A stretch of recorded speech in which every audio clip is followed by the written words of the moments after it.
abrir aqui em Isaías 53.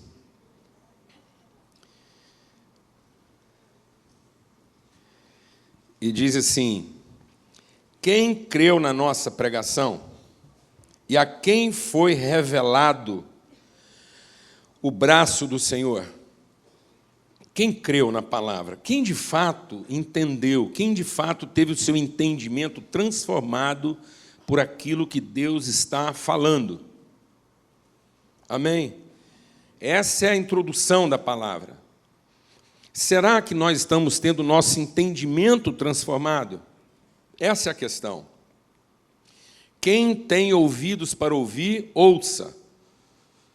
Quem tem olhos para ver, que veja. Essa é toda a questão da nossa vida. Porque às vezes nós achamos que porque escutamos, ouvimos. E porque enxergamos, vemos. Nem todo mundo que enxerga, vê. Nem todo mundo que escuta, ouve. Nem tudo aquilo que Deus falou é necessariamente aquilo que Deus disse.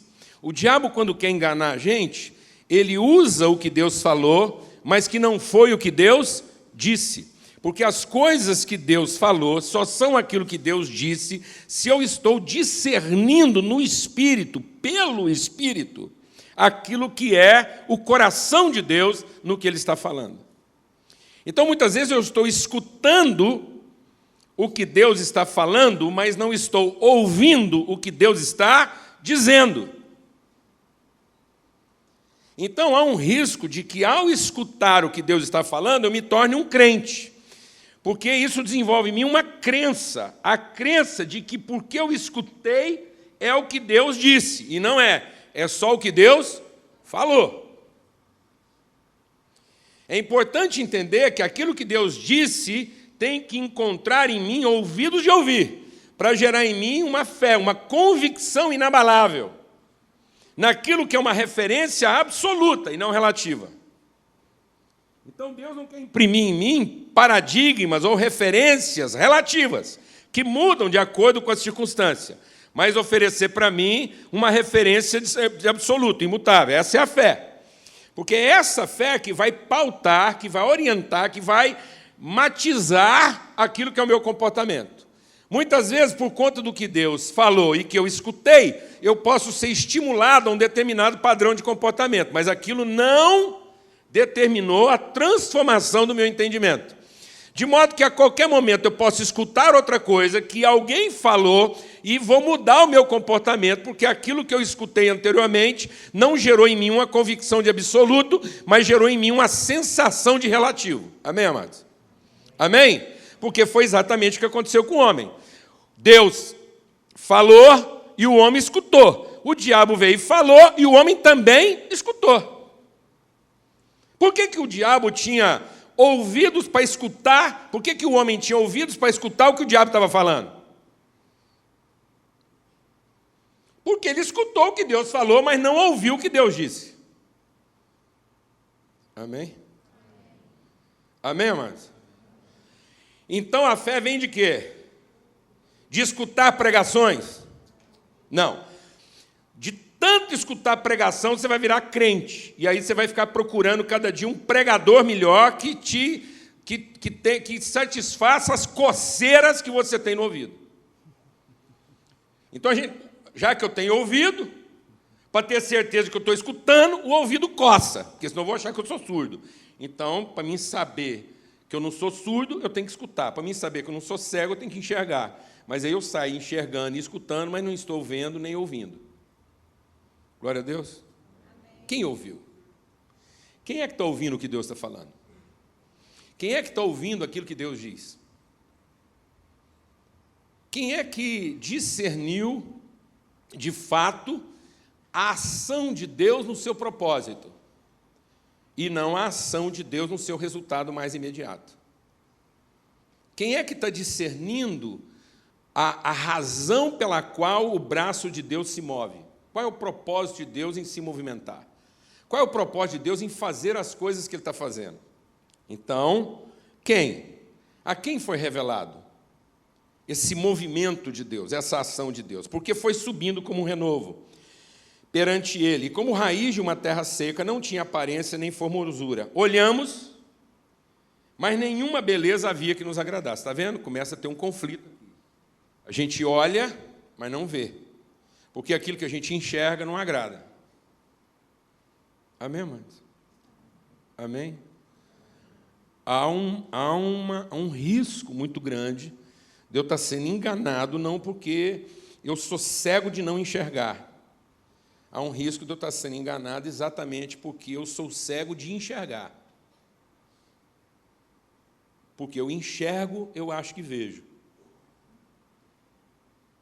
E aí eu não estou discernindo. Ele era desprezado e o mais rejeitado entre os homens, homem de dores e que sabe o que é padecer. E como um de quem os homens escondem o rosto, era desprezado e dele não fizemos caso. Certamente ele tomou sobre si as nossas enfermidades e as nossas dores levou sobre si, e nós o reputávamos por aflito, ferido de Deus e oprimido. A gente viu tudo aquilo acontecer com Jesus e a gente começou a achar que alguma coisa deu errado. Então, muitas pessoas acham que tudo aquilo que Jesus viveu como sacrifício em favor dos seus irmãos é um errado. E às vezes a gente não entende que aquilo só é a materialização de algo que já tinha sido feito na eternidade. O sacrifício de Cristo na cruz não é para corrigir um errado. Ele é o Cordeiro de Deus que foi morto antes da fundação do mundo. Então, o sacrifício de Cristo na cruz só está materializando diante dos nossos olhos aquilo que é o fundamento de todo o propósito de Deus. O sacrifício de Cristo na cruz é aquilo que Deus está querendo nos mostrar a respeito de qual é a missão de Deus na nossa vida. Amém, amados? No entanto, a gente às vezes acha que aquilo é uma coisa indesejável, desagradável. É um equívoco, que tudo que Cristo fez na cruz foi para nos poupar de tudo aquilo. E ele está dizendo assim, ele foi traspassado pelas nossas transgressões e moído pelas nossas iniquidades. O castigo que nos traz a paz estava sobre ele, e pelas suas pisaduras fomos sarados. Todos nós andávamos desgarrados como ovelhas, cada um se desviava pelo caminho, mas o Senhor fez cair sobre ele a iniquidade de nós todos. Ele foi oprimido e humilhado, mas não abriu a sua boca. Como cordeiro foi levado ao matadouro, e como ovelha muda perante os seus tosqueadores, ele não abriu a boca. Por juízo opressor foi arrebatado, e da sua linhagem, quem dela cogitou? Porquanto foi cortado da terra dos viventes. Você está ouvindo isso aqui? Da sua linhagem. Presta atenção nessa palavra. Quem cogitou dessa linhagem? Quem foi que discerniu que quando Cristo estava entregando a sua vida na cruz, ele estava definindo uma espécie de ser sobre a terra? É uma linhagem. Amém, amados? E ele foi ferido por causa da transgressão do seu povo. Designaram a sepultura com os perversos, mas com o rico esteve na sua morte, posto que nunca fez injustiça, nem dolo algum se achou em sua boca. Todavia, ao Senhor agradou moê-lo, fazendo enfermar, quando der ele a sua vida como oferta pelo pecado, verá a sua posteridade. Ele está falando de linhagem. Portanto, ele verá o quê? A sua descendência. Aqueles que virão depois dele a partir dessa espécie de gente. E prolongará os seus dias. Como é que ele vai prolongar os seus dias? Através da sua posteridade, da linhagem que ele estabeleceu na terra. E a vontade do Senhor prosperará nas suas mãos. Ele verá o fruto do seu penoso trabalho, trabalho da sua alma, e ficará satisfeito. O meu servo justo, com o seu conhecimento, justificará muitos, porque as iniquidades deles levará sobre si. Por isso, eu lhes darei muitos como a sua parte. Então, qual é a promessa de Deus? Uma linhagem. E com os poderosos repartirá ele o despojo, porquanto derramou a sua alma na morte, foi contado com os transgressores, contudo levou sobre si o pecado de muitos, e pelos transgressores intercedeu. Para a gente falar de família, nós precisamos entender isso no seu sentido absoluto e não no seu sentido relativo. Quando Deus chamou Abraão e deu para Abraão um chamado de fé, era exatamente o que é a fé? A fé é a certeza das coisas que não se veem. A fé é a condição de vida que não está pautada no aparente, no objetivo, mas que está pautada no quê? No subjetivo. A palavra de Deus diz que aqueles que vieram antes de nós alcançaram êxito, eles tiveram uma vida bem-aventurada, ou seja, eles alcançaram o seu propósito na vida por conta da fé. Essa é a vitória que vence o mundo, a nossa fé. E o que é o viver da fé? É o viver não a partir das coisas que se veem, mas a partir das coisas que não se veem. Então, nós precisamos começar a entender que o absoluto não está no aparente, o absoluto está no subjetivo, no invisível. Por isso, a palavra de Deus diz que a nossa fé não se baseia naquilo que é o aparente, o visível, porque as coisas visíveis são passageiras, são transitórias, são mutáveis, mas as invisíveis é que são permanentes. Por isso, para entender família, nós temos que entender família no seu sentido subjetivo absoluto, e não no seu sentido relativo aparente. Porque o que é o sentido relativo aparente de família? É parente. Por isso que Deus chamou Abraão e falou assim, sai do meio da tua parentela. Por quê? Porque parente não é família. Parente é parente. Parente é uma relação que se estabelece a partir daquilo que é o óbvio objetivo, aquilo que é o aparente. Tanto é que quando você tem dificuldades de família, você usa parente como pau de bater em doido. Você reparou isso? Bem, porque a família é formada a partir de dois o quê? Não parentes. Amém? Amém? E toda vez que você tem uma dificuldade com a sua família, que é um não parente, você usa o quê? Os parentes. É desse jeito. Eu sabia. Essa sua família, não está falando de família, está falando de parente. Vocês, os Borges, é tudo igual. Eu sabia, o Silva não tem jeito. Não é verdade? A gente, então, vai lá, busca parente para bater naquilo que está desapontando a gente. Então, Deus falou assim, Abraão, para que você possa ser uma bênção, para que você possa ser aquele que encarna, que representa, aquele que está gerando a espécie de gente que eu quero colocar sobre a terra, você tem que se libertar do seu aparente, das suas relações óbvias, objetivas. E você entender isso no sentido subjetivo absoluto, aquilo que é pela fé. Por isso a palavra de Deus diz que a verdadeira filiação, o verdadeiro conceito de família não é formado a partir de vínculos carnais orgânicos, mas a partir de vínculos o quê? De adoção, de palavra assumida, compromisso assumido, palavra empenhada, e não de fisiologismo. Aliás, a palavra de Deus diz que aquilo que a gente gera a partir da nossa carne é o que vai perseguir aquilo que Deus quer gerar a partir do Espírito. Então, enquanto nós tivermos essa confusão de que parente é família, esse conceito parental que nós temos vai perseguir, vai obstacular, vai impedir que eu conheça e entenda e tenha visão para que aquilo que é a missão de Deus. E qual era a missão de Deus? A missão de Deus, o propósito, tudo que Deus fez, tinha um único, exclusivo e absoluto propósito: formar uma família. A palavra de Deus diz que tudo que está colocado na terra e pode ser transmitido de forma vital, essa transmissão, essa capacidade geracional, gera filhos segundo a sua espécie. Então, tudo que foi criado antes do homem é de uma espécie. Até que o ser humano foi criado por Deus, e Deus revela que o ser humano é de uma espécie única. Qual é a espécie do ser humano? Não é a espécie humana, é a espécie divina. Porque a condição de criar essa forma humana de ser é que esse homem fosse a imagem de uma semelhança divina. Então, Deus está colocando na terra, no meio de todas as coisas criadas e que vão reproduzir, segundo a espécie, uma espécie distinta. Por isso que há uma interrupção no processo da criação. Até o homem é haja, haja, haja. Deus criou todas as coisas segundo o seu poder. Até que na criação do homem está implícita não apenas a capacidade de Deus de realizar coisas, mas está transmitida a natureza de Deus. Então, essa forma humana de ser não é para revelar o poder de Deus. Para revelar o poder de Deus, um frango pode fazer isso. Uma baleia, um capeta pode revelar o poder de Deus.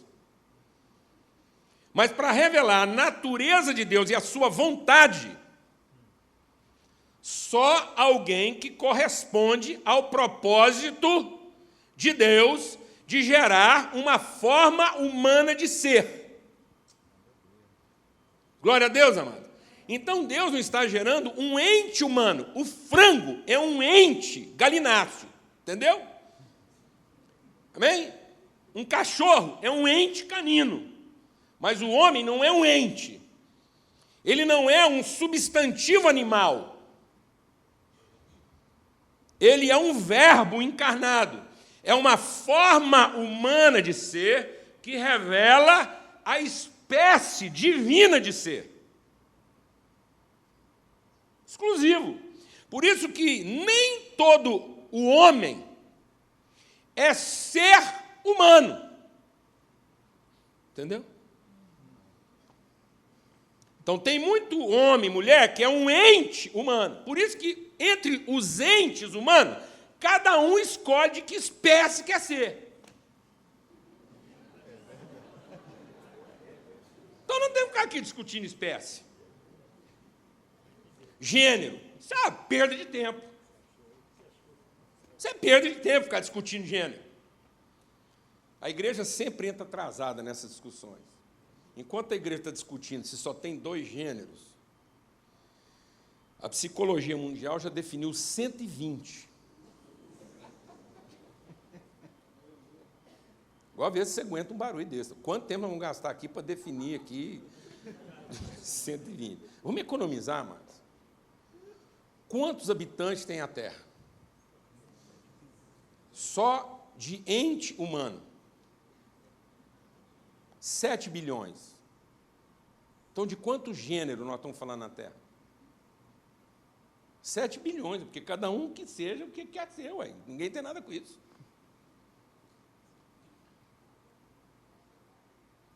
Então, qual é o potencial de gênero na face da Terra? 7 bilhões, não vamos perder tempo. Ficar discutindo isso aí, ué. Isso é para quem quer enxergar ou escutar. Glória a Deus, irmão. Mas não estamos aqui só para falar que a gente escuta, nem que enxerga. Amém? Eu quero discernir.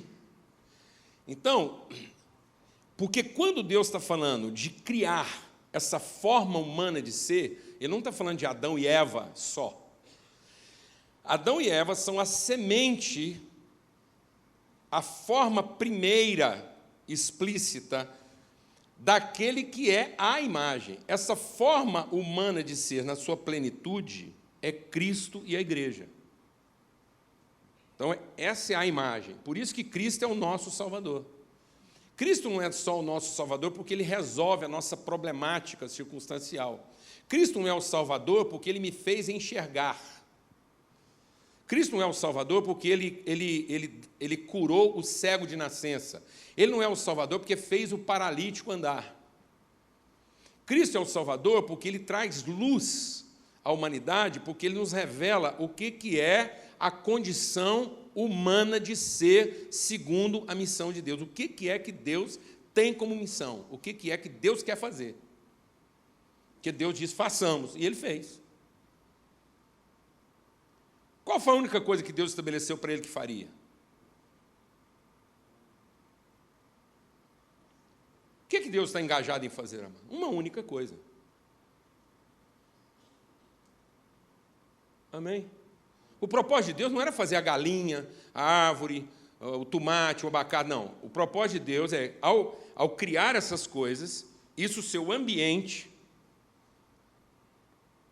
a atmosfera, a condição, para que Ele colocasse dentro desse ambiente aquilo que Ele disse que faria, que é a comunicação, a transmissão, a manifestação, a materialização, a comunicação daquilo que são suas virtudes invisíveis, até então invisíveis, era o seu subjetivo. Então, aquele subjetivo invisível de Deus, que é absoluto, apesar de ser subjetivo, agora se tornou o quê?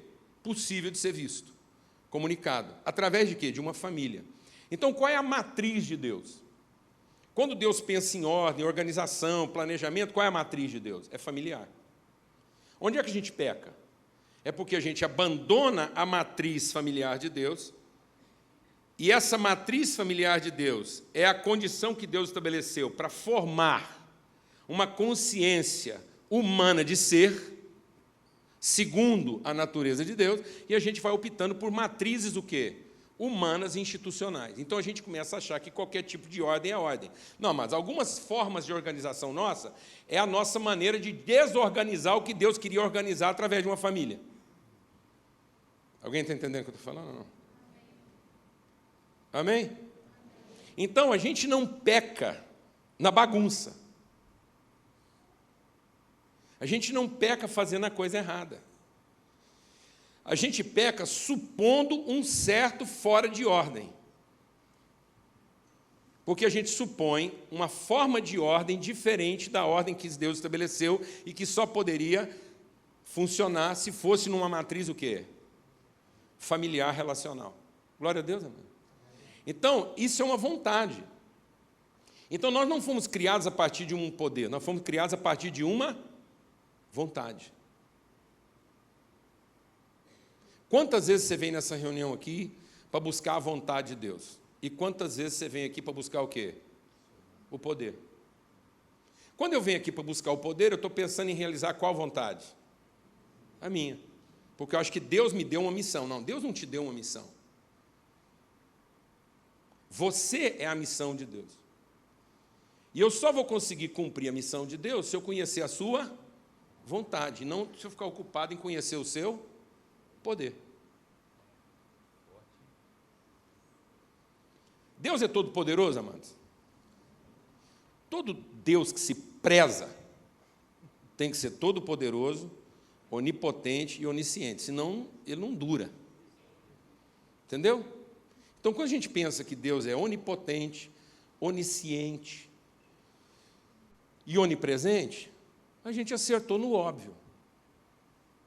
Amém? De modo que Deus não é conhecido na sua onipotência, na sua onipresença e nem na sua onisciência. Deus é reconhecido no seu poder, mas Deus só é conhecido na sua vontade. Amém, irmãos? Amém? Amém? Então, Deus não criou tudo isso para ser reconhecido no seu poder, mas para ser conhecido na sua vontade. Glória a Deus, irmão. Amém? Porque se ele tivesse feito tudo isso para ser reconhecido no seu poder, ele era um Deus com crise de identidade, não prestava. Ele estava com crise de poder, mas Deus não estava com crise de poder. Deus não queria ser só. Porque ele disse isso para o homem, já que o homem é a semelhança dele, Deus entendeu que para ele mesmo não estava bom ser o quê? Então, o que era a vontade de Deus? Deus é amor. E o que o amor amou? Uma família.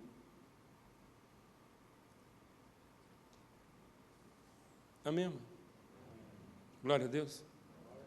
Por isso Deus é uma comunidade. Por isso Deus só pode ser conhecido na relação, que é o seu espírito. Por isso que é o espírito de Deus, a comunhão.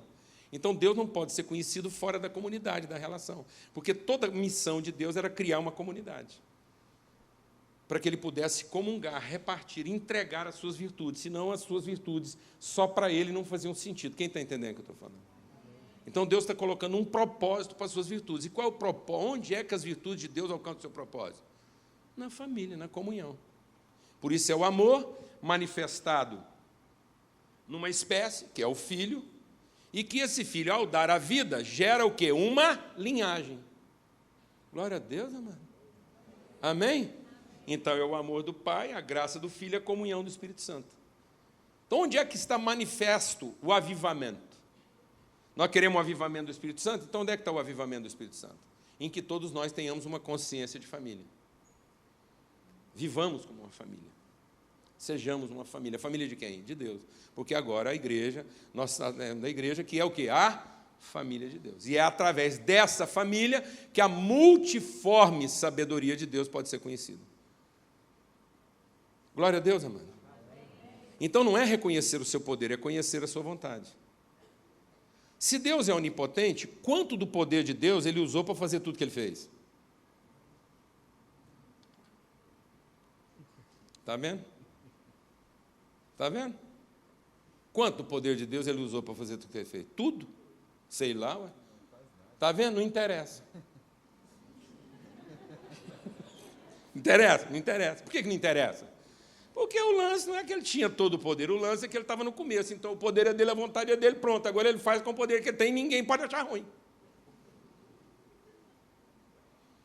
Então o segredo não é quanto poder ele tinha, o segredo é que isso estava no princípio. Pronto. Então o que começou tudo? Um poder ou uma vontade? Pronto. Glória a Deus, mano. Amém? Está vendo como é que não é poder que você está precisando? De quanto poder você precisa? Não sei.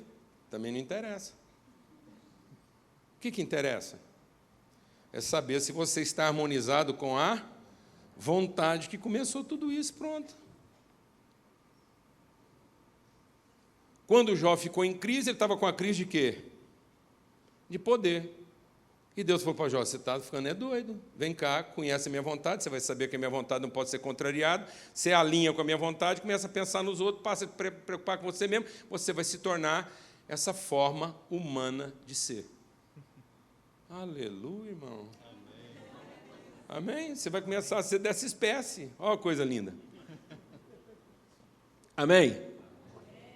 Por isso a palavra de Deus diz que Cristo é o verbo de Deus que se fez carne.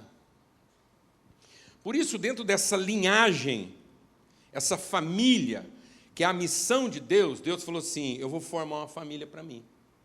Mas para formar essa família, eu vou criar o ambiente onde essa família pode ser o quê? Formada. Então, todas as condições para que essa família seja formada, no ambiente próprio, que essa família tenha todas as condições de ser aquela família que Deus quer que ela seja, estava lá. Por isso que quando Deus chamou Abraão, chamou ele para ser o quê? Uma religião? Uma denominação? Um ministério? Não, ele chamou Abraão para ser o quê? Pai de quê? Muitos filhos. Para que através dele, quem fosse abençoado? Os ministérios? As igrejas? As denominações? Não, para que através dele, quem fosse abençoado? As famílias. Ora, não seria mais fácil Deus dizer, então através de ti serão benditos todos os indivíduos? Não. Por que Deus não disse que seriam benditos todos os indivíduos? Todos os crentes? Porque se Deus tivesse dito que seriam benditos os indivíduos, não estariam incluídas as famílias. Mas uma vez que Deus diz que estão benditas as famílias, estão incluídos os indivíduos. Ou seja, então Deus está nos mostrando que a bênção está em não pensar a individualidade, mas em pensar a relação. Glória a Deus, amado. Amém, irmão? Amém. Aleluia. Porque não haveria bênção se fosse bênção para todos os indivíduos, de modo que só é bênção numa consciência de quê? Família. Sem consciência de família não é bênção, porque a bênção não faz sentido. A bênção só faz sentido se ela for em favor da relação e não do indivíduo. Então a bênção não é para o abençoado, a bênção é para que ele seja um abençoador. Então a bênção vem sobre mim para que eu tenha condições de ser um abençoador. Porque assim como Deus é o abençoador de todos aqueles que o buscam, todos os que são filhos de Deus nessa forma humana de ser, são tão abençoadores quanto Deus é abençoador daqueles que o buscam. Então a fé não é para que eu seja um abençoado, a fé não é para que a bênção que eu vou receber. A bênção, a fé, é a certeza da bênção que eu já recebi, e a fé me dá condições de ser um abençoador, de modo que a fé não é para que eu receba, a fé é para que eu consiga sacrificar sem encher o saco, sem murmurar. Glória a Deus, amado. Amém, amado. Então oferta é uma coisa meio de incrédulo, está entendendo? Oferta é um negócio meio de gente imatura. Oferta é coisa de menino. Porque gente adulta não oferta. Gente adulta assume a responsabilidade e acabou. Aleluia, irmão. Posso ouvir um amém? Aleluia. Ou tem algum pai de família aqui que, quando trabalha para morrer, depois põe comida na mesa, quer que os filhos façam uma reunião de oração para agradecer o sacrifício dele, porque ele está dando uma oferta para a família. Nem quero comer na sua casa. Mas é desse jeito que a gente ensina na igreja. Eu vou falar, tem hora que a gente se comporta no culto, eu vou falar um negócio, mano. A gente é tão presunçoso que a gente acha que é melhor do que Deus. Porque do jeito que a gente se comporta no culto, eu fico imaginando como é que deve ser o almoço nas famílias. O almoço deve começar com um culto, o pai senta lá e os filhos começam a louvar. Ó Senhor, dá o pão misericordioso. E se o pai não gostar do louvor, não tem almoço. Falou, ó, vocês podem melhorar, volta na janta.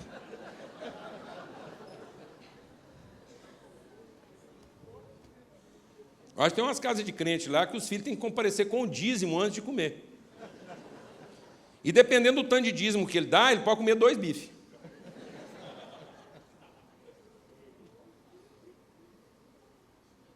Sim ou não, amados? Sim ou não, amados?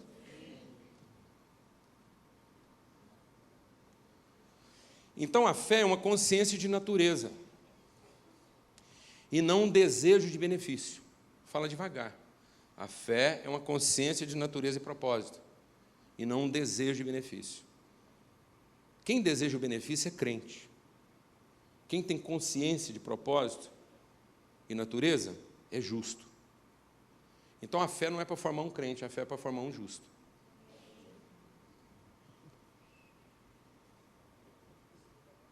Amém? De modo que as promessas de Deus, presta atenção nisso aqui, as promessas de Deus não são para alimentar a expectativa do que eu vou receber. As promessas de Deus são para alimentar a convicção do que eu tenho para oferecer. Vou falar devagar. As promessas de Deus não são para alimentar a expectativa do que eu posso receber. São para alimentar a convicção e a certeza do que eu tenho para oferecer. Então, quando eu vou para a Bíblia, não é para buscar o que eu posso receber de Deus. É para ter a certeza do que eu tenho para oferecer em cada situação onde é que eu estou enfiado.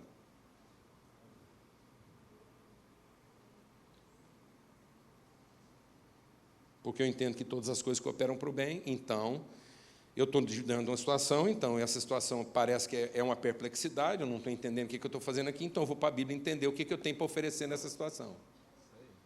Glória a Deus, amados. Aleluia. Por isso que crente, amados, o que é a vida de um cristão? O que é a vida de fé? A fé não te poupa de problemas.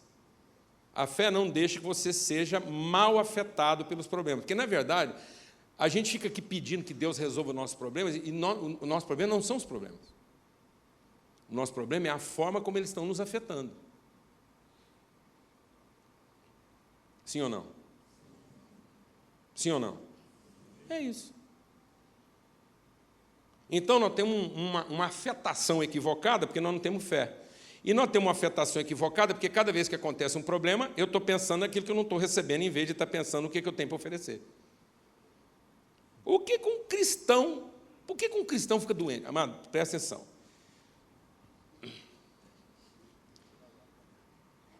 A obra da cura, ela tem 2 propósitos. Tem o propósito do incrédulo, para livrar ele da incredulidade. E tem a obra na vida do cristão para que ele cumpra o seu propósito. Glória a Deus. Mas Deus cura sempre, mas nem sempre sara. Amém? Glória a Deus.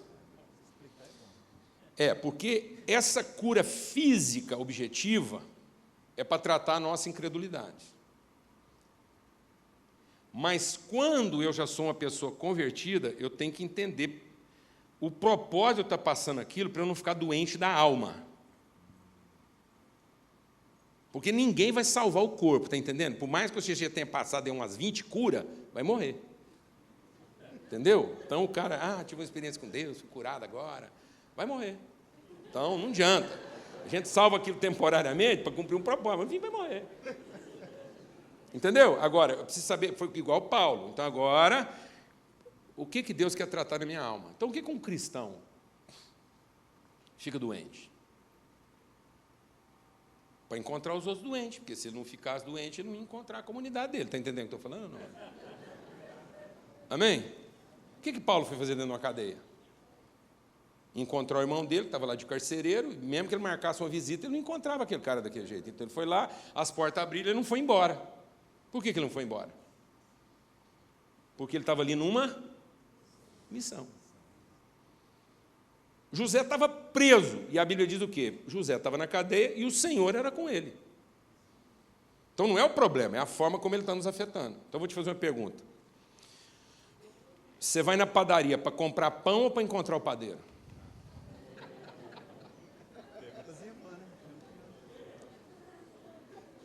Se você continua indo na padaria para comprar pão, você é incrédulo. Ou crente. Mas se você já entendeu que o assunto não é o pão, que o pão é só o pretexto para encontrar o padeiro, agora você é um cara movido de fé. Amém? Porque agora você não vai necessariamente na padaria que tem o melhor pão. Às vezes, pelo contrário. Você até resolve comprar na padaria ruim, porque lá tem um irmão que precisa melhorar o negócio. Está entendendo o que eu estou falando? Não.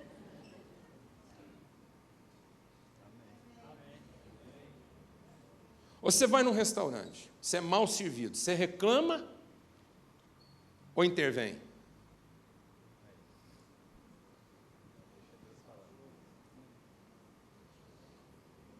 Você chama o garçom e fala assim, companheiro, é o seguinte, vamos melhorar seu negócio aqui, porque está ruim.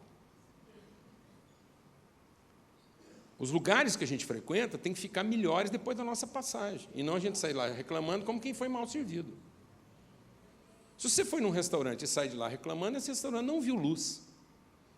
Porque você não foi lá para encontrar o irmão, você foi lá para ser bem servido. Glória a Deus, amados. Porque a matriz é o quê? Familiar. Porque quando você foi num restaurante e o garçom que estava servindo mal, ele é o quê, seu? Irmão. E é um irmão que está com problema. Por isso não tem que parar com essa bobagem de ficar pregando evangelho para prostituta, para gay, para esse negócio. A gente não fica pregando evangelho para prostituta, para gay, para essas coisas.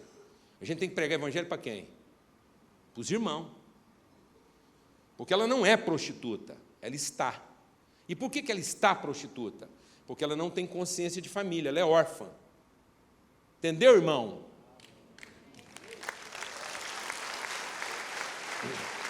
Então alguém tem que ir lá levar a revelação. Mas não, a gente quer que ela se converta da prostituição para depois chamar ela de irmã. Ó, quase que eu usei a palavra. Isso não é justo, mas a palavra que eu queria usar era outra. Entendeu? Não pode. É um abuso. A gente determinar que a nossa relação com aquela pessoa vai melhorar a partir de uma mudança de comportamento dela. Nós estamos salvando quem nessa história? Nós estamos salvando quem nessa história, amados? A gente mesmo. Nosso padrão religioso. Então nós estamos querendo chamar ela da família depois que ela virar parente?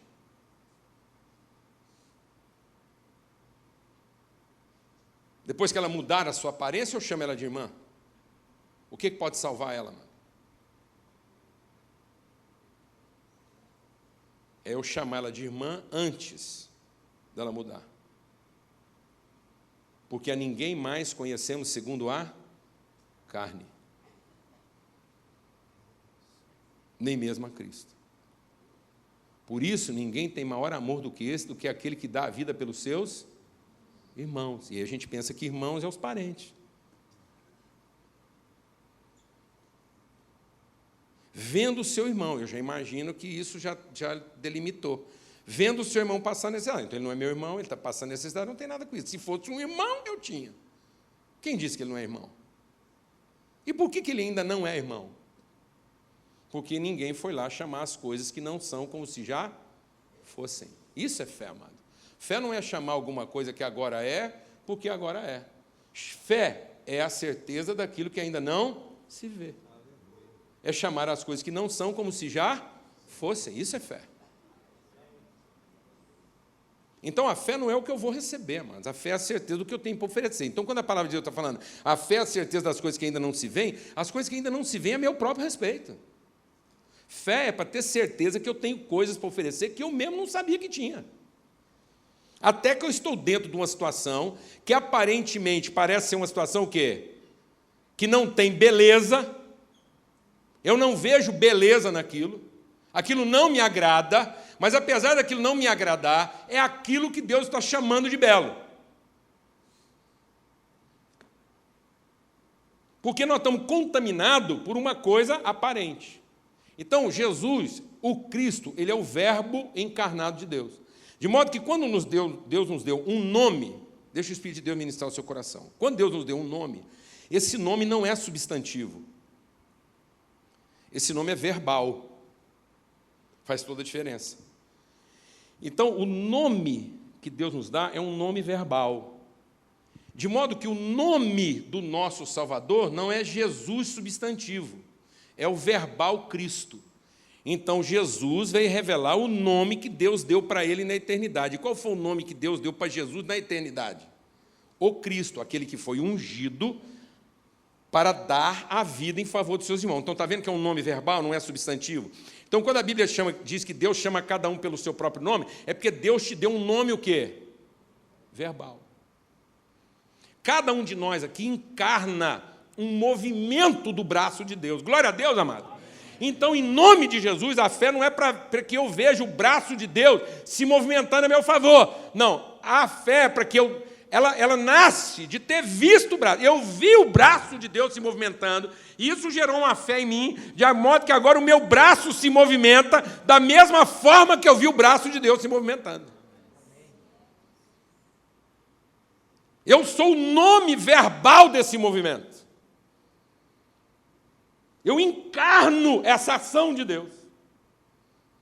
Então, o nome que Ele me deu não é substantivo para que Ele me reconheça. É um nome verbal que materializa o fato de que eu o conheci.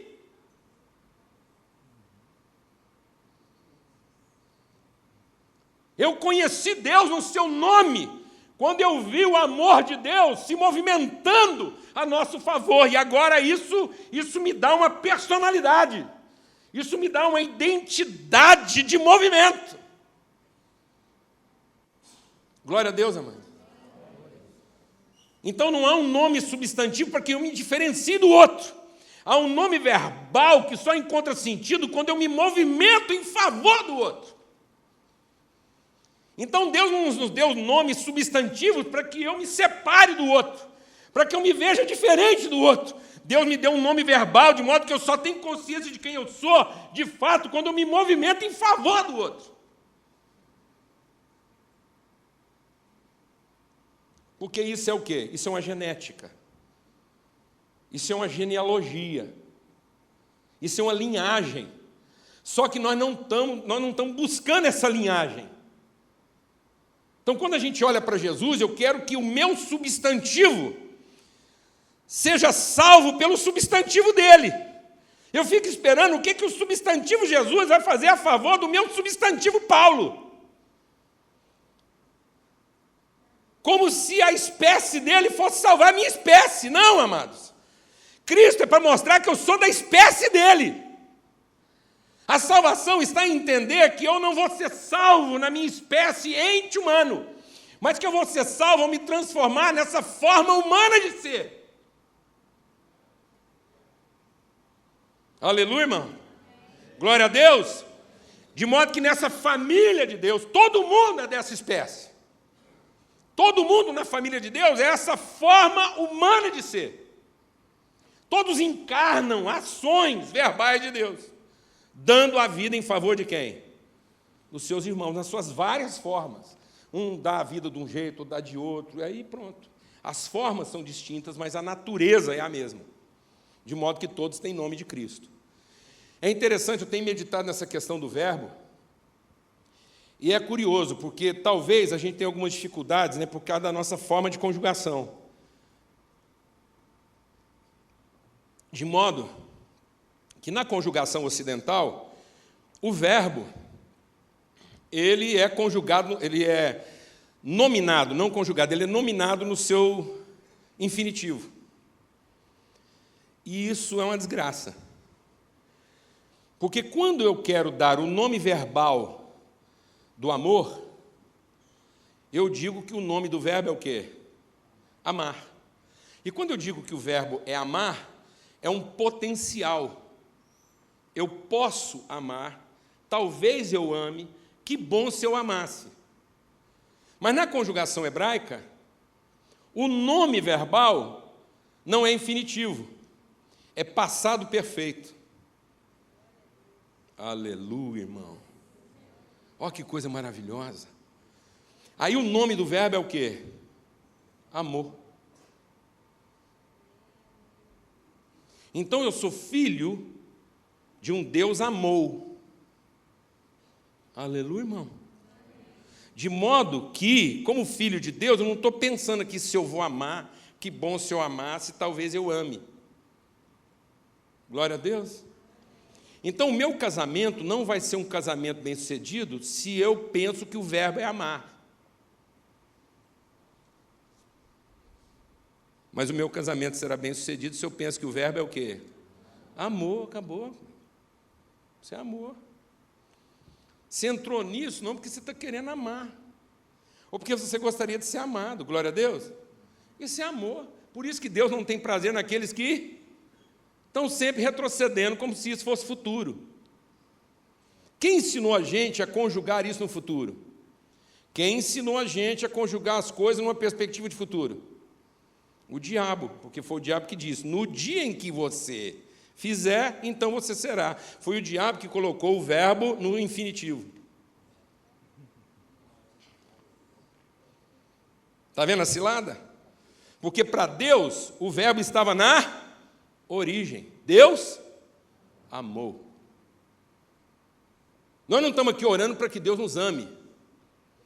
Nós não estamos aqui cantando para que Deus nos ame. Nós não estamos aqui dando oferta para que Deus nos ame mais. Nós fazemos isso em resposta à forma como Deus nos amou. E quando entregamos as coisas, louvamos, damos dinheiro, fazemos qualquer outra coisa, é porque nós não estamos querendo saber se vamos amar. É porque nós já amamos. É um passado perfeito. Amor, continua amando e vai amar para sempre.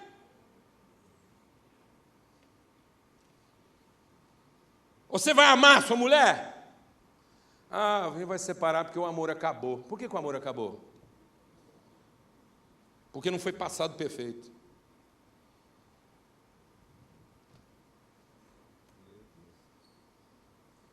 Porque se fosse passado perfeito, não acabava. Amém, irmãos? Amém? Então eu não estou procurando formas de amar. Eu estou procurando forma de revelar que eu já amei. Então nós não vamos amar aquela prostituta o dia que ela vier no culto. Nós lá compartilhamos o evangelho porque nós já amamos. Nós amamos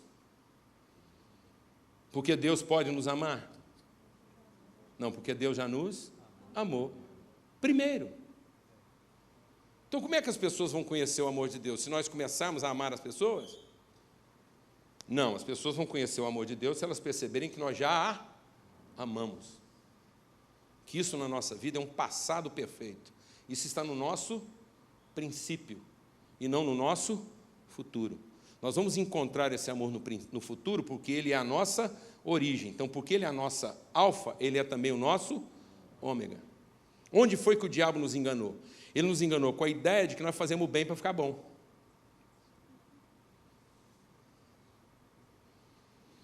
Então, essa coisa de fazer o bem para ficar bom é do capeta.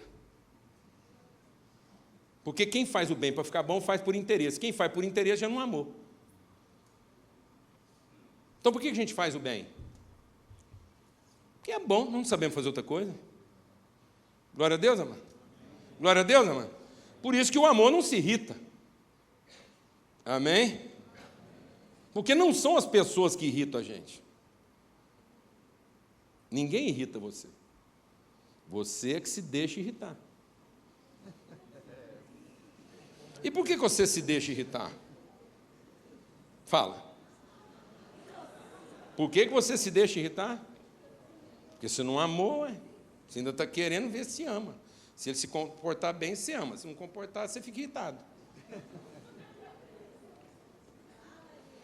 Por que a gente guarda amargura? Por que você fica amargurado? É por conta do que o outro fez? Não, ninguém fica amargurado por conta do que o outro fez.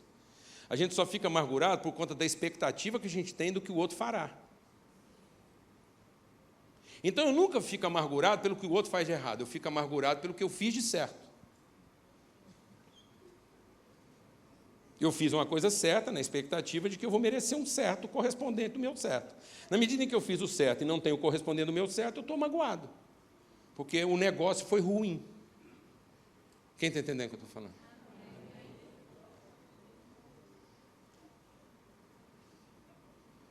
Amém, mano? Glória a Deus. Está vendo? Porque quando eu coloco isso nessa relação futura, é comercial, é de interesse. Outra coisa interessante a respeito do verbo amar, para a gente entender isso, não do verbo amar, mas dessa perspectiva verbal, é que na cultura hebraica, presta atenção, isso aqui é fantástico, na cultura hebraica, o verbo não começa na primeira pessoa do singular. O verbo começa na primeira pessoa plural.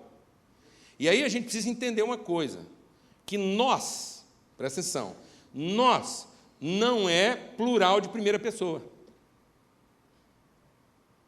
Está vendo? O cristianismo também é cultura. Nós não é plural de primeira pessoa. Nós não é um conjunto de vários eus.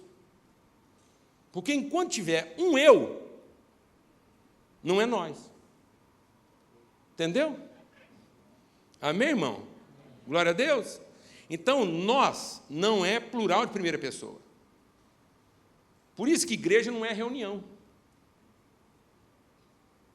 Porque enquanto for reunião, é um conjunto de vários eus,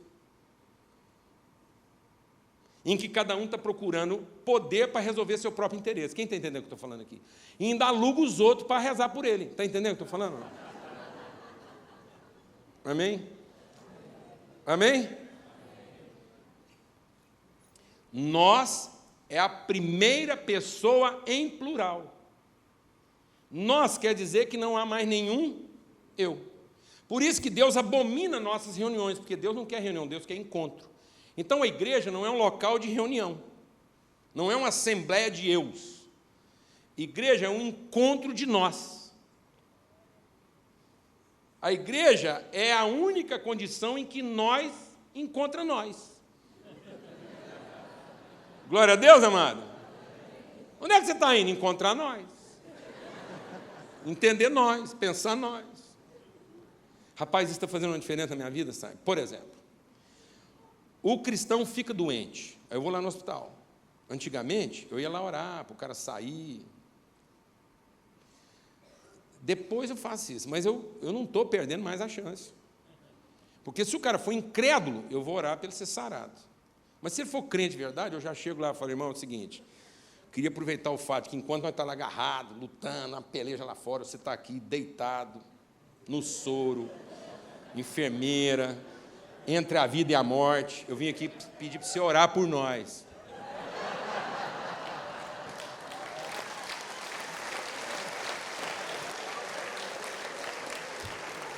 Porque lá fora não está dando nem tempo. Agora você não, que você tem ar-condicionado, TI, aparelhinho, alimentação parenteral, tá? Meu, está pertinho de Deus, você já está vendo Deus mais perto que nós.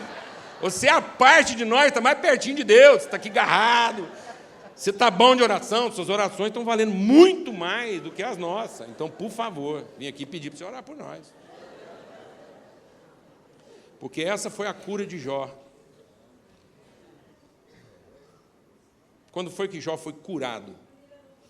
Está vendo? Quando ele Então, não perca essa oportunidade. Vai visitar um irmão doente, fala, irmão, é o seguinte, lá em casa está assim, está assado e tal.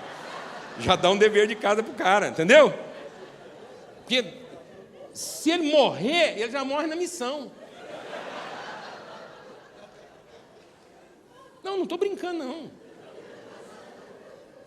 Não estou brincando. Estou falando sério. Perdeu uma chance dessa, o cara está ali quase desencarnado, ali no espírito. Você perdeu um intercessor desse? De jeito nenhum. Isso está transformando a vida de muita gente. Fui visitar uma menina agora lá em São Paulo, fez uma transfusão lá de medula, um negócio de leucemia. Ela estava querendo ficar lá meio abatida. Cheguei lá, visitei a irmã, falei, irmã, é o seguinte, acabou sua depressão aqui, está aqui a lista de oração, os irmãos, o grupinho de WhatsApp está montado, aqui para frente agora, ninguém está orando mais por você, você vai orar para essa turma toda. o WhatsApp. Transformou a vida dela. Porque devolveu para ela o sentido de quê? Propósito é nós. Ela estava lá querendo pôr nós para pensar no eu, depois eu pensando em nós, curou. Glória a Deus, amado. Que essa é a missão de Deus, formar uma família, uma consciência. E eu queria terminar com um exemplo para a gente entender isso. Porque a gente começou falando aqui, a gente vai entendendo que isso é uma linhagem, uma família, a missão de Deus. E como é que a gente vai entendendo isso? Porque quem creu na pregação? Aí a gente vai entendendo que tudo é uma questão doutrinária, é uma questão de fé, é uma questão de fundamentação. É uma questão de fé. Não são as práticas que estão equivocadas, é a nossa fé. O diabo mexeu no nosso entendimento, porque ele inverteu o sentido do nosso pensamento. Quando foi que o diabo virou diabo? Ele era o Lúcifer. Sabe quem era o Satanás? Ele era Lúcifer. Sabe o que é Lúcifer? Lúcifer era o padrão ISO do céu. O trabalho do Lúcifer está escrito na Bíblia. Ele era o sinete da perfeição. O que é o sinete da perfeição? O Lúcifer tinha um carimbo, ISO sei lá quantos mil, e aí ele tinha um carimbo, tudo que os anjos faziam, passava na escrivaninha dele lá, ele conferia se estava no padrão, e pá, metia um carimbo. Sinete da perfeição. Ele era o chefe do serviçal lá, dos funcionários. Está entendendo o que eu estou falando? Não. E ele foi fazendo aquele serviço, ele viu que ele padronizava ali o atendimento e tal. Isso funcionou, ele foi luz até o dia que se achou o que no coração dele? O mal? Não. Não foi o mal que se achou lá no fundo do coração dele, foi o comércio. Até o dia que ele pensou que aquilo que ele fazia podia trazer algum tipo de vantagem para ele. Você entendeu agora o que nos torna semelhantes a Lúcifer, Satanás? Não é fazer a coisa errada, é fazer qualquer coisa pensando em tirar algum tipo de vantagem disso. Então não é o nosso errado que nos aproxima de Satanás. É o nosso melhor certo usado em nosso próprio benefício.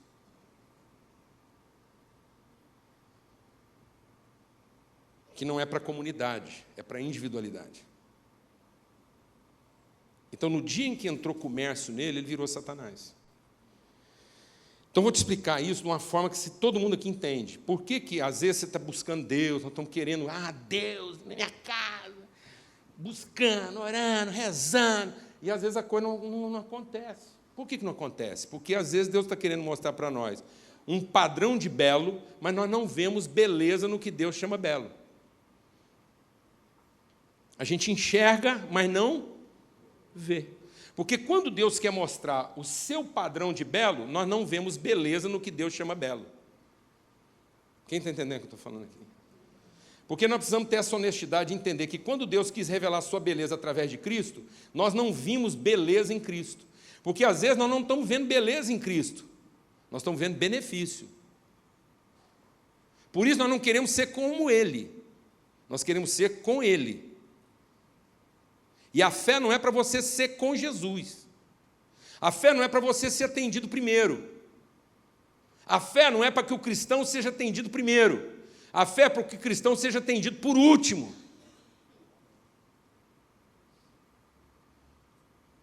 Glória a Deus, irmão. Amém?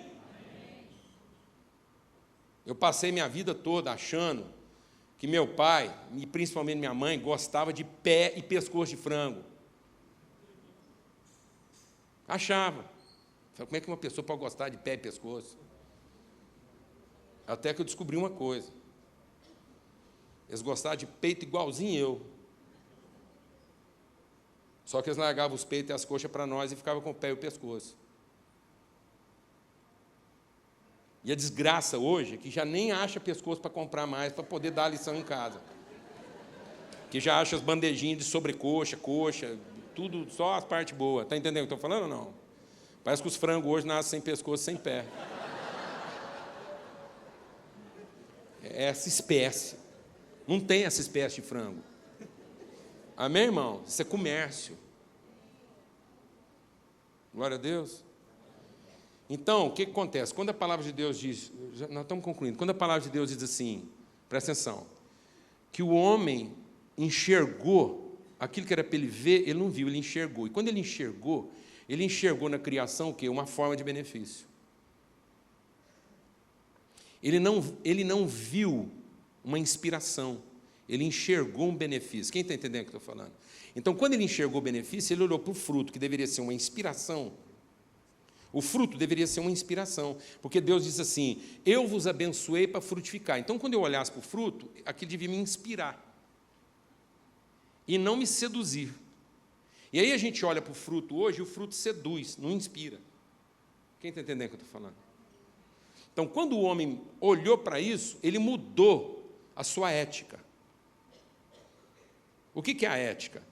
Ética é aquele conjunto de convicções, de certezas inegociáveis que pautam nossas relações. É isso que é ética. Ética é o nosso conjunto de fé, é aquilo que fundamenta a nossa fé, a fé que orienta nossas relações. Então, quando Deus nos deu a sua palavra, quando Deus nos falou qual era a sua missão de formar essa forma humana de ser, ele estabeleceu uma ética. Qual era a ética? Frutificar. Essa era a ética. A ética era dar, oferecer, gerar, dar fruto. Então, a ética é dar fruto, porque a matriz é familiar. Na medida em que nós mudamos a ética, então era uma ética de valor, era uma ética de consciência. A ética dessa forma humana de ser é o valor que eu represento, e não o desejo que eu alimento. Glória a Deus, amados. Glória a Deus, amados. Então, o nosso rito, a nossa celebração de igreja, não é para alimentar nossas carências, é para traduzir nossas convicções. Não faz sentido fazer culto bom para crente. Só perda de tempo. Entendeu, irmão? Entendeu? Liberar os irmãos. Faz sentido. Porque o que as pessoas têm que encontrar em nós? O rito que alimenta nossas carências? Não. O rito que traduz nossas convicções. Por isso que Jesus substituiu um culto de devoção por um rito de relação. De modo que agora a igreja deveria se encontrar numa mesa. Então, todo culto, toda reunião da igreja deveria ser uma mesa onde todos trazem coisas para oferecer e não traz um bucho para encher. Porque quando faltou revelação, nós fizemos do nosso ventre o nosso Deus. E aí a gente chega aqui e fica parasitando, pregador, levita, parasitando esse povo. Sendo que a igreja deveria ser a congregação dos pastores. A gente vinha aqui buscar a revelação de qual é a vontade de Deus, em uma mesa onde todos trazem coisas para oferecer. Inspirador. Glória a Deus, amado. Posso ouvir um amém? É uma família dessa espécie.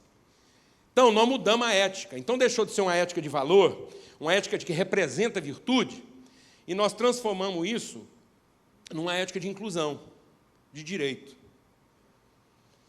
Então, agora não é o valor que eu represento, é o direito que eu tenho. E aí, depois, a gente saiu de uma ética de direito para uma ética de estética. Não é mais o que eu represento, nem é mais o direito que eu tenho. É o sentimento que eu quero ter ou produzir. Só estética. Vou explicar isso melhor. Uma bolsa. Sabe o que é uma bolsa? Uma bolsa. O que era uma bolsa? Uma bolsa era o trabalho de um artesão que materializava virtude para servir. Então o artesão ia lá, fazia uma bolsa para servir. Para quem precisasse de uma bolsa, tinha uma bolsa. E ele usava sua ciência, sua criatividade, sua inventividade, seu talento, em produzir a melhor bolsa. Então, a bolsa tinha um valor. A bolsa tinha um valor. Porque era um valor passar de pai para filho. Encurtir o couro, a forma de costurar. Então, tinha gente que tinha segredo para dar um nó, de modo que aquela bolsa, produzida pela família tal, que tinha aquela fita tal, amarrada de um jeito, aquele couro, todo mundo fala, gente, ó, você vai saber o que é uma bolsa o dia que você encontrar a bolsa. E a bolsa, quem faz é a família tal, porque isso é uma tradição milenar. Alguém está entendendo o que eu estou falando? Então, para você entender o que é uma bolsa, mesmo, ó, que você encontrar uma bolsa, que a família vai saber o que é uma bolsa. Um violino, um Stradivarius. Um Stradivarius tem preço? Não tem preço. Quanto que custa um Stradivarius hoje? Primeiro que quem tem não está querendo vender, ué. Como é que pode um violino, mais do que centenário, feito de madeira, material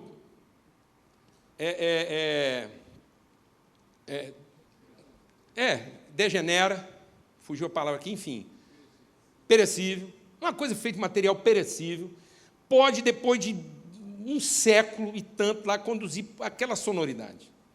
Meu Deus do céu, o que estava lá no coração daquele cara em querer produzir um violino daquele? Você quer saber o que é um violino mesmo? Você vai ali e compra um violino lá de 2 contos, lá, mas é uma imitação de violino. Alguém está entendendo o que eu estou falando ou não? Amém, amado? Bom, então isso era uma ética de quê? Valor, porque o primeiro cara que fez o Stradivarius não fez aquilo pensando em quê? A última coisa que ele estava pensando é em vender o violino. Não, ele queria produzir um instrumento que, ao ser tocado, traduzia, materializava, comunicava toda a sonoridade que o instrumento daquele podia produzir na sua plenitude. Glória a Deus, amado. A bolsa. Até que todo mundo começou a querer essa bolsa. E aí alguém viu na bolsa uma oportunidade o quê? Comercial. Agora a ética mudou. Já não é mais uma ética de quê? De valores. Agora é o seguinte, quem tem essa bolsa faz parte de um time assim meio... É um elite, não é uma bolsa. Uma bolsa. Chanel. Entendeu? Então agora não é mais o valor, porque deixa o Espírito de Deus ministrar o seu coração. Preço não é representativo de valor. Preço é substitutivo de valor. Quando você põe preço é porque já não tem mais valor. E aí a indústria da bolsa falou assim, agora não é a bolsa, é o nome da bolsa, é a denominação. A última coisa que conta aqui agora é a qualidade da bolsa, porque agora é um grupo, uma elite que tem essa marca, e quem faz parte dessa elite é poderoso. Alguém está entendendo o que eu estou falando aqui? Então agora não é o que eu represento, é aquilo que eu vou fazer para fazer parte do tal grupo. No dia em que você fizer, então você serve. No dia que você tiver uma bolsa Chanel, as pessoas vão te respeitar. Entendeu? Eu sei que aqui ninguém entendeu o que estou falando. Depois você vai lá e vê se você descobre o que é uma bolsa Chanel. Então agora, a indústria faz uma bolsa de plástico. De plástico. Você está me escutando? Plástico. Pode dar o nome que você quiser, mas aquilo é plástico. Entendeu? Uma bolsa de plástico que, por conta daquela marca e por conta de uma ética de inclusão, aquilo vale 10 pau. Plástico.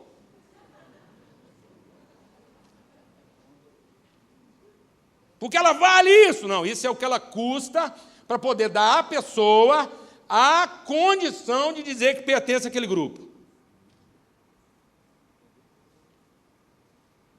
Não é ética de valores. É ética de quê? Inclusão, direito. Mas isso vai ficando muito caro. Quem é que tem 10 pau para pagar uma?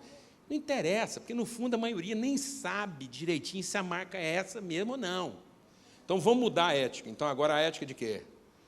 Estética. Não precisa ser uma bolsa Chanel, ainda que fosse de plástico. Basta ser muito parecido desde que pareça o suficiente para causar nos outros a sensação de que é. Entendeu?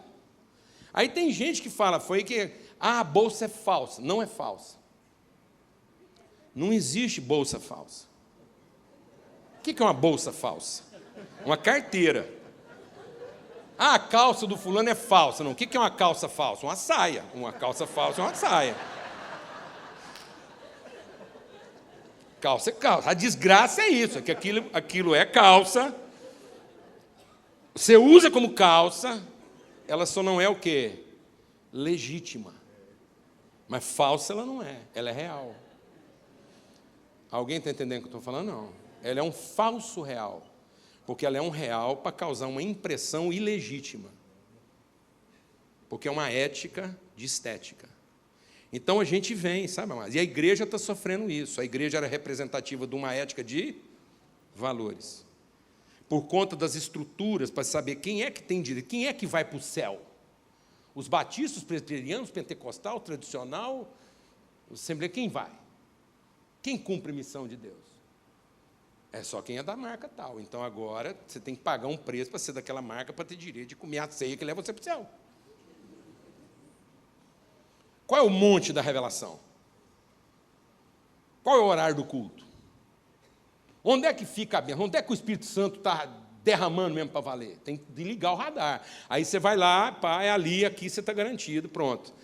Achei a bolsa. É legítima? Quanto custa?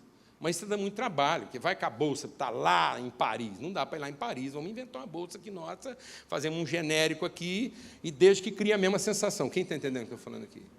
E aí agora, não é o que a gente representa, não é quanto isso custa, é a sensação que isso provoca. Então as pessoas não estão querendo nem saber se isso é direito, e nem saber se isso é verdade, desde que elas estejam participando da sensação. Todo mundo quer ter a experiência. Então elas querem estar num lugar onde a experiência é arrebatadora. Quem está entendendo o que eu estou falando? E por isso que elas não querem pagar a conta, elas dão oferta. Porque a oferta não gera compromisso. A oferta elas dão a hora que quer, onde quer, do jeito que quer e se der. Porque não é um valor. A oferta, eu estou pagando a experiência. Alguém está entendendo o que eu estou falando aqui ou não, mano? Não é assunto de família.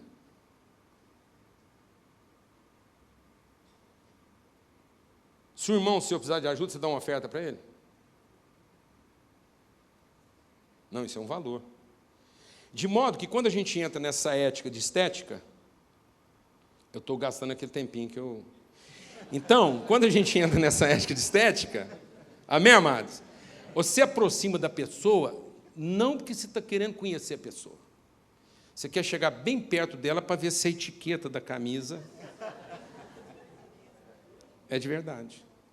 Você vai prestando atenção na marca. Se você perceber que é falso, você nem quer mais a relação com a pessoa.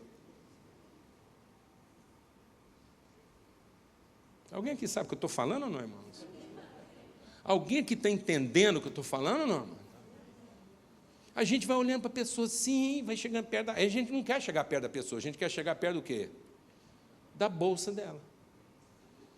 Porque se eu perceber que a bolsa dela é legítima, vale a relação. Mas se a bolsa não for legítima, eu já me libertei da sensação, já tive a experiência, fui.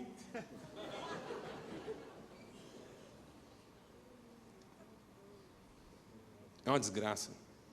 Isso é o capeta. Você nem sabe se a bolsa foi roubada. Porque, às vezes, o outro está com a bolsa não legítima e pagou.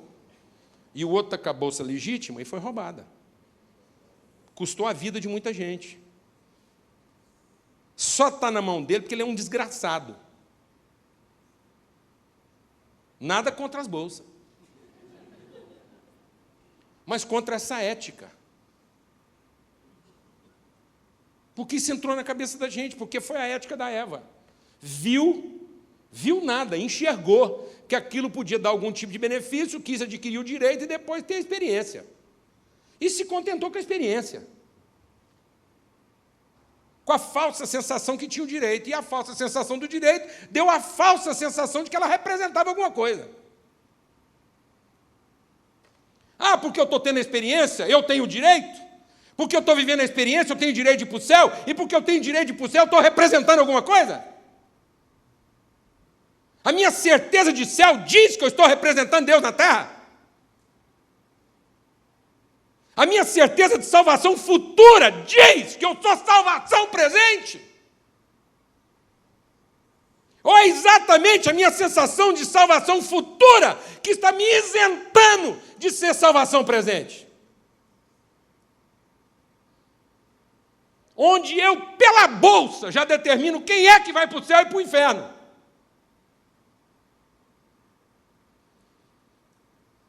Já li pela bolsa. Só pela experiência eu já sei se é de Deus ou se não é. Se é do capeta ou se não é. Isso não é família. Isso não é uma ética de valores. Isso não diz a verdade que nós representamos. Me dá aí o pratinho, por favor. Então Deus está nos apresentando uma outra ética. Porque a gente chama isso de belo. Para nós, isso aqui é o belo. A gente só vê beleza assim. E onde foi que Deus viu beleza?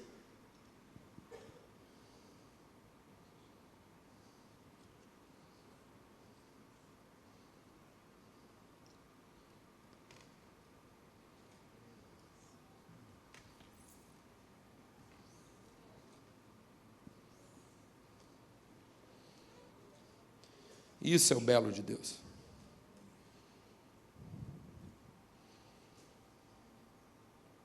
É aqui que Deus vê beleza.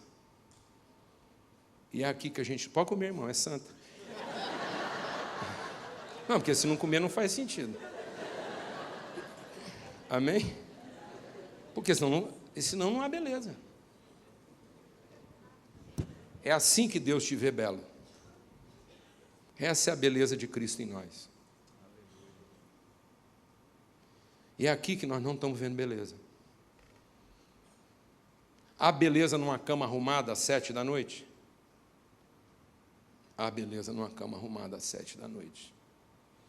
Mas há mais beleza numa cama desarrumada às 7 da manhã. Porque não adianta garantir que ela está arrumada às 7 da noite, se ela não amanhece desarrumada às 7 da manhã. Há beleza numa criança limpa, bem arrumada, com roupinha de grife, sapatinho limpo, tudo combinandinho, cuidada por uma babá, que diz que nós temos dinheiro para patrocinar isso. Há beleza. Mas há mais beleza numa criança e num pai sujos, juntos, com o mesmo chocolate e com a mesma sopa.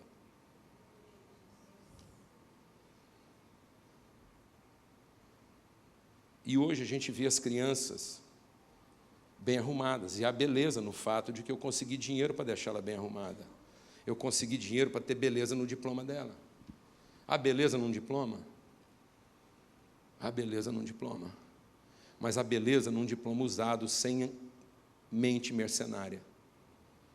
Num diploma que não é usado para ganhar dinheiro, mas para servir pessoas.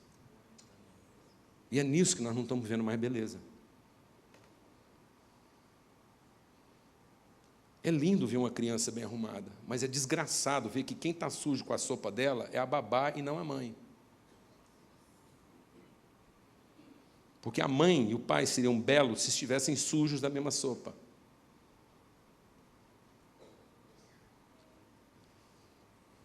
Amém, amados? Amém, irmãos? Então, em nome de Jesus, eu queria terminar com um cântico, que, por sinal, foi escrito por um padre. E a gente cantava muito quando era jovem.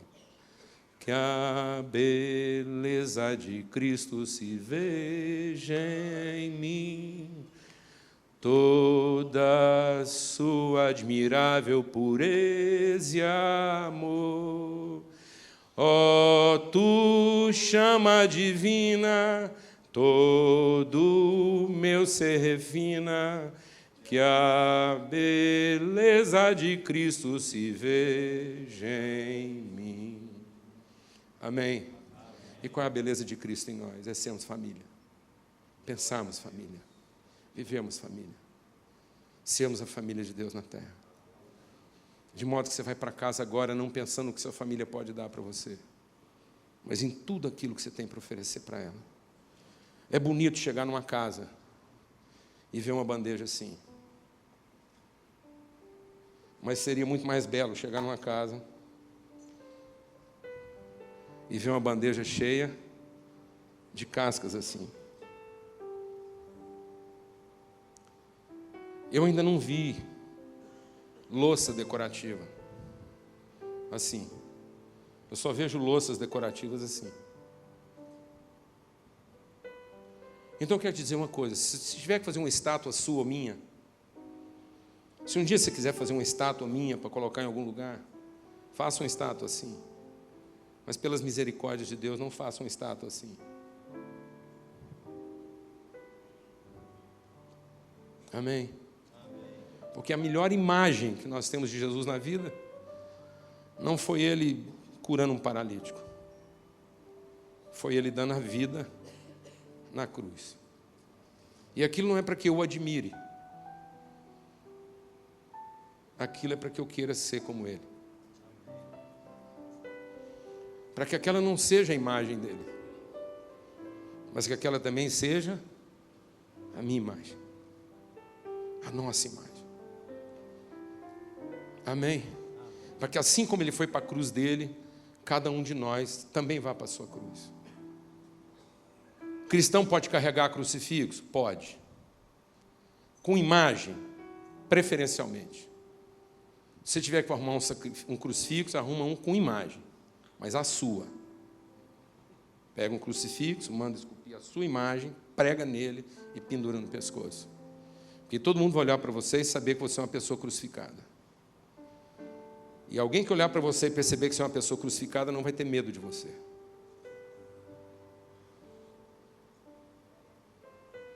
Amém? Vai saber que você é irmão. Que você não veio para tirar vantagem. Você veio para ofertar. Vamos ter uma palavra de oração. Sabe que a gente consegue cantar esse cântico? E fazer disso a nossa oração final aqui essa noite? Quem lembra desse cântico aqui? Na verdade, isso é só uma estrofe, é só o estribilho. Estribilho, ó. Estribilho tem mais de 50 anos. Isso é o coro. Então é o seguinte. E aí, depois eu até desafio você a entrar na internet, você acha a letra completa. Sabe por quê? Porque lá na letra completa tinha uma parte que a gente enchia o peito para dizer: vivifica, Era um cântico de avivamento que falava: vem Espírito e vivifica nossas almas. Não é? Como é que nossas almas vão ser vivificadas? Fazendo de cada um de nós Cristo. Alguém que dá a vida pelos seus irmãos. Alguém que dá a vida pela família. Alguém que tem consciência de família, família de Deus. Amém? Diga para a sua namorada, para o seu namorado, para a sua esposa, para o seu irmão, para a sua irmã, para o seu marido. Diga para quem está do seu lado aí: eu não preciso que você me ame.